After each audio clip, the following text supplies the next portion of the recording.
And we are live. Hello, everybody, and welcome to Forever Red Devils. And it is the morning after a very interesting result last night, and it's a frustrating result because Manchester United probably should have beaten Liverpool. In all honesty, that chance right at the end. The main thing is the performance, and for me, without a doubt, the best performance we've had under Ruben Amorim, and yet couldn't get a result. But the main thing is, for the first time in over a month, I feel like we've actually moved forward. We've actually shown a little bit of progression. I mean, it's been such a bad it was such a bad December, and we still, lied languishing in the lower depths of the league table. And a point against Liverpool was never going to do much, although it's a lot better than another loss. And what would have been a fourth consecutive loss. But we currently sit, so far off fourth, it's a joke. We're one stage, 2 wins could have been us 1 point behind fourth. We're now 13 points behind fourth, so that's gone. The top four race is gone. We can't make the top four. At the moment, our best aspiration is to kind of finish in the top 10. And I tell you what, despite him being very new to the job, there's definitely pressure growing on Ruben Amorim, or was pressure growing on Ruben Amorim during December, because it's not so much about people expecting him to have suddenly turned us to top four, but about taking us forward. And I think very rightly, there's probably a feeling that we were not moving forward. And in fact, if anything, we'd actually regressed in December. And I think that it's going to be very interesting to see how United now respond after the match and the result from last night. And it's so frustrating um, to see last night's game, because we've seen United pitch up against top teams. The result against City, the result against Liverpool, but even being very competitive against Arsenal. But we're not doing it against, for example, smaller teams. We're not doing it consistently. And until Ruben Amorim manages to identify where the inconsistency lies and how he can potentially solve it, we're going to continue to struggle. And that's becoming very, very frustrating as a United fan. But United amount of turn a corner. That is the big thing. And what I think is the main thing is the fact that Ruben Amorim continues to really demand a lot of the players. The problem is when you're not getting results, it's difficult for a manager to really, motivate players and say, believe in them, and that's the problem. So the big question is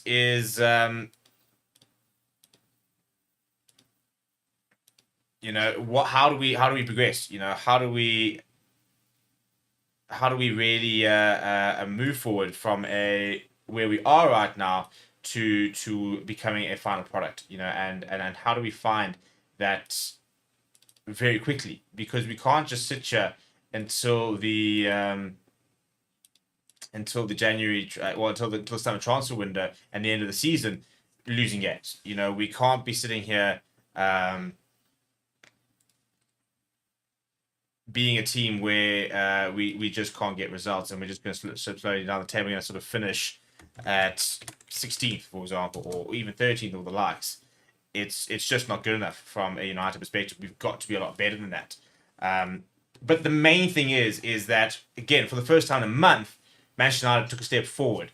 And Ruben Amorim was very right when he said, if we can do it at Anfield, we have to do it everywhere. And that's been the most frustrating part of the Ruben Amorim era so far, is that there have been performances where the fans look at them and go, right, cool, that's it. That's us potentially being back. That's us showing you we can be at the top. Beating City at the Etihad, then going to Anfield and getting a draw. It's showing that we can go toe-to-toe with some of the best teams. But there's no point in going to the toe-to-toe with the best teams if you're going to lose to a Bournemouth, if you're going to get hammered by Newcastle.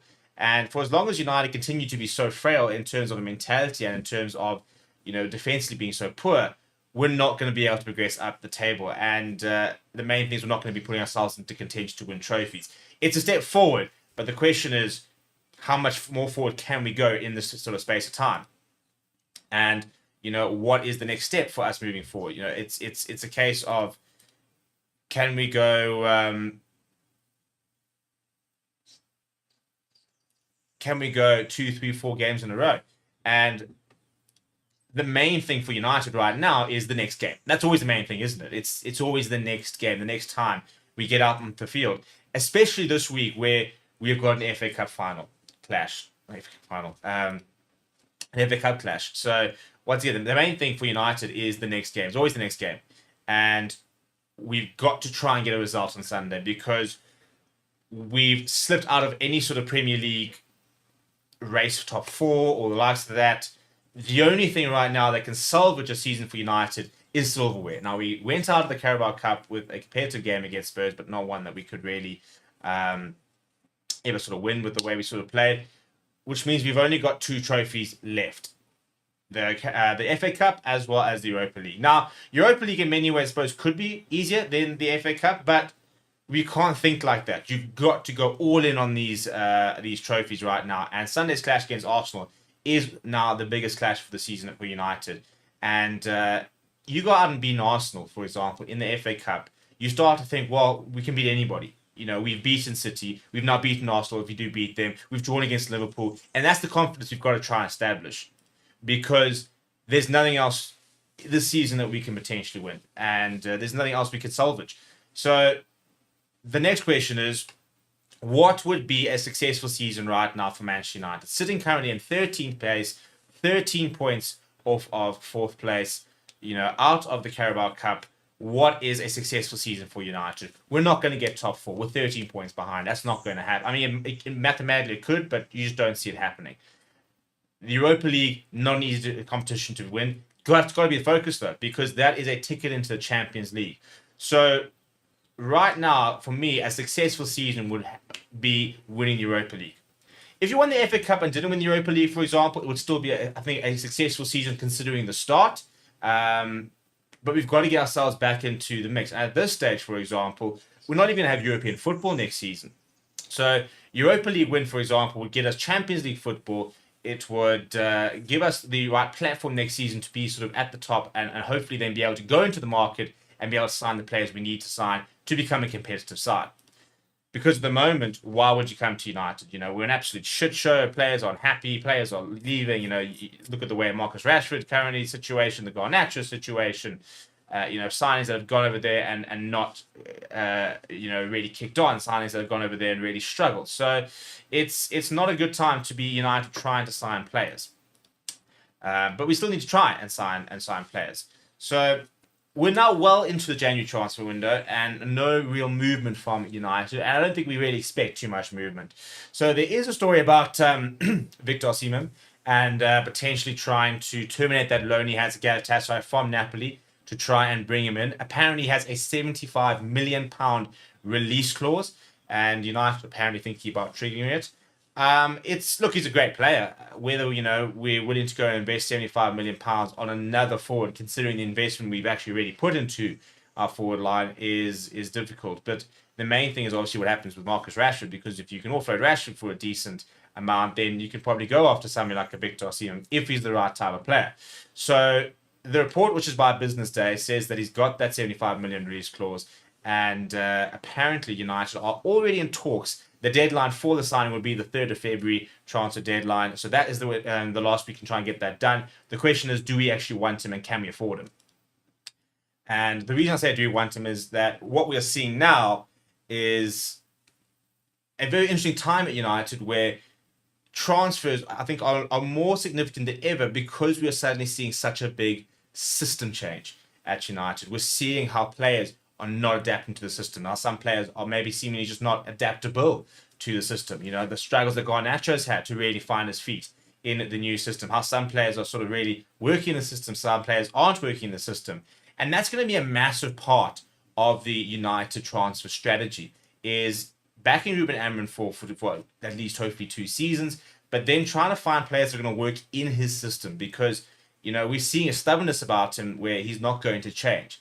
And not to say that he should, but he's very much backs his system. And it's not now just about going and finding, like in the past, these marquee players, big name players, you know, who bring a lot of pedigree. It's whether they can actually fit into the system. And I think the system is now going to dictate transfers far more than the name of the player.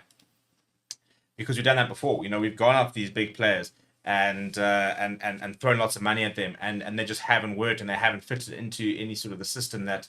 or it fitted into the environment at United. Now we're sitting here with a system which is very, very specific. And I think that, you know, that even just sort of emphasizes the fact that it's about the right players, not just the names, the right type of player, the profile player, the way that player plays, the style of that player, the work rate, the attitude, which is all things which should always be considered in transfer moves anyway, but maybe even more so considering the system and the way that Ruben Amorim wants to play than ever before. And we also don't want to see, for example, a bit of a similar situation to Eric Ten Hag, where we kind of just go after all his previous players and hope that it can work. Because while Sporting did dismantle Man City, it ended up being Man City's one of probably the worst run they've had in about over a decade. It's the worst run that Pep Guardiola's ever had in his career. So it kind of sort of waters that down, doesn't it? And at the end of the day, Sporting would not come to, even Ruben Amorim Sporting would not come to the Premier League and win the Premier League, I don't think. So, it's about finding big players and the right players, but you also just don't want to go straight back to what he had, because you actually need to be better. And that's the whole thing about being United, is that you get the best players out there, more so than just the players you've had before. And not to say that some of the players you had can't work, for example. If we went and got Joe Kirish, I'll be very, very chuffed. But, it's not, you can't just go and sign, half Sporting and expect the success he had at Sporting to translate into success at United. So the next big thing is Marcus Rashford, who continues to be isolated and kind of ostracized from the squad.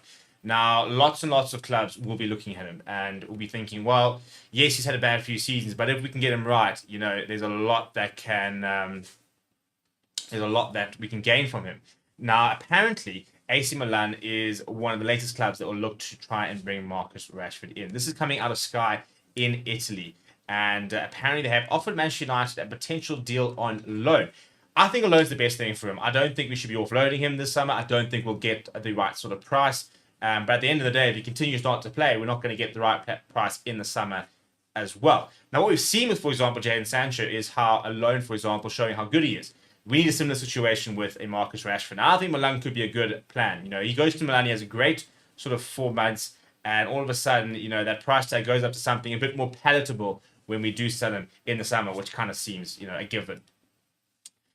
Because, if you hold on to him and he doesn't play, and we sit there now going into summer and we get sort of 20 million for him, what an absolute waste of one of the few marketable players we've had in the last few years. You look at players right now we could sell for money. Marcus Rashford was always sort of one of them. Bruno Fernandes, another at the moment, Garnacho would fetch a big price. Kobe Mainoo would fetch a big price, but you don't want to lose those sort of players. Rashford has become expendable, but at the way things are going, not at the price that we'd like, and not at the price that we would have gotten 4 years ago. 4 years ago, I think he could have been a 100 million player, and we're not going to get that anytime soon, given the last few years. So it's a bit of a problem, and it's a real issue that United, I don't know how we solve it, to be honest. I don't know how we manage to really get the best out of him and so that we can get a decent price tag, but I do think a loan is one of the best options we've got to just get him playing again. And he needs to get playing again as well. So I think he'll be looking for at least a loan and trying to get himself... He needs to get himself back into the England mix because it's a World Cup next year.